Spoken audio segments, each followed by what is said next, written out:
क्या आप जानते हैं कि ज़्यादातर शोहरों को ये अंदाज़ा ही नहीं होता कि उनकी बीवी वाकई मुतमईन हुई या नहीं। यही गलत फहमी रिश्ते में सबसे बड़ी दूरियां पैदा करती है। आज हम आपको वो राज बताएंगे जिससे आप फ़ौरन पहचान सकेंगे कि बीवी खुश है या नहीं। अक्सर लोगों का सवाल होता है कि अंदर जाते ही औरत को कैसा महसूस होता है, क्या वो भी वैसा ही महसूस करती है जैसा मर्द। ये एक ऐसा राज है जिस पर लोग बात करने से कितराते हैं, लेकिन आज हम खुलकर समझाएंगे ताकि आप अपनी शरीकी हयात को बेहतर तौर पर समझ सकें। असल मोहब्बत की पहचान। सोचिए ज़रा, अगर शौहर सिर्फ अपनी खुशी को अहमियत दे और बीवी की खामोशी को हाँ समझ ले, तो क्या ये रिश्ता कभी मोहब्बत से भर सकता है? असल मोहब्बत वो है जब आप अपनी बीवी को भी वही सुकून और खुशी दें जो आप खुद चाहते हैं।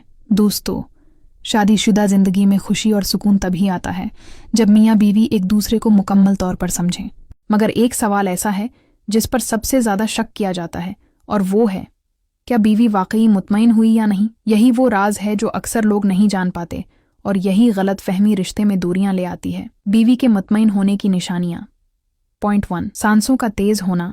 जैसे जैसे औरत क्लाइमेक्स के करीब पहुंचती है, इसकी सांसें भारी और तेज हो जाती हैं। पॉइंट 2, जिस्म में कपकपी या लज्जत के झटके, खास तौर पर पेट के निचले हिस्से और टांगों में। 3, दिल की धड़कन का तेज होना जो करीब से महसूस की जा सकती है। पॉइंट 4, आवाज़ में तब्दीली या खामोशी। कुछ ख़वातीन जज्बाती अंदाज में आवाज़ निकालती हैं जबकि कुछ बिल्कुल खामोश रहती हैं। दोनों आम रद्दामल हैं। पॉइंट 5, अंदरूनी अज़लात की हरकत जो क्लाइमेक्स का वाज़ेह इशारा है। पॉइंट 6, जज्बाती रद्दामल।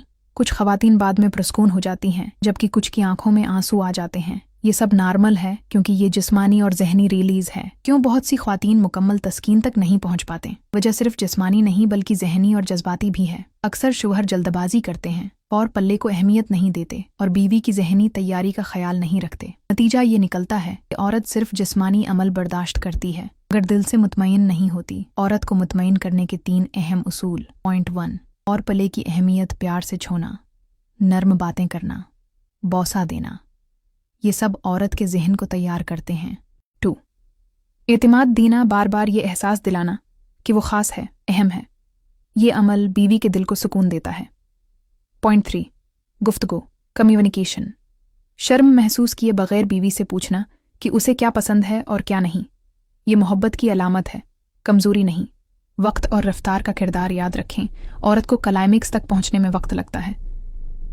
अगर शौहर आहिस्ता आहिस्ता रद्दम के साथ आगे बढ़े तो बीवी के लिए ये सफ़र ज़्यादा खुशगवार हो जाता है। औरत को जल्दबाजी नहीं बल्कि सुकून और मुस्तकिल मिजाजी चाहिए। हसास मकामाती पर तवज्जो।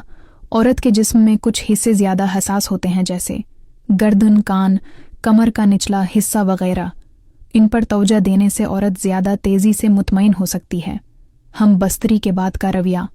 अक्सर मर्द फारिग होते ही रुख मोड़ लेते हैं या सो जाते हैं, लेकिन ये लम्हा औरत के लिए सबसे ज़्यादा अहम होता है।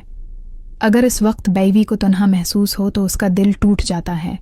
हम बस्तरी के बाद चंद लम्हे साथ लेटना, बातें करना, बीवी को करीब रखना, ये सब उसके लिए जज्बाती सुकून का बायस बनता है। इख्तितामी पैगाम। औरत के क्लाइमेक्स और सुकून को अहमियत देना सिर्फ एक अमल नहीं बल्कि एक रवैया है। ये शौहर की मर्दांगी और बीवी की इज्जत दोनों का सबूत है। जब बीवी खुश होती है तो उसकी खुशी पूरे घर के माहौल में झलकती है।